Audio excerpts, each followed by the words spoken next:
the people who are coming here, it's really very risky. If you have mild coronavirus, if you are not in severe category, please do not visit. My request, please do not visit.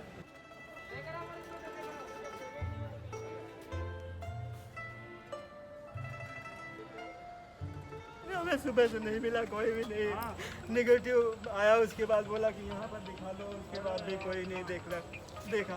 Oxygen तक नहीं, यहाँ पर हमने कहा यहाँ पर लिटा कर कहा आप जो है ऑक्सीजन दे दो, कोई नहीं सुना। दवाई तक लिखने के लिए तैयार नहीं हुआ। The situation right now here is really very worst, critical, and out of control. The staff is really cooperative, but due to the overcrowding of the main hall of the walking casualty, it is difficult to provide equal treatment to all the patients. That's why there is a high casualty rate inside, and there is a very negative environment inside.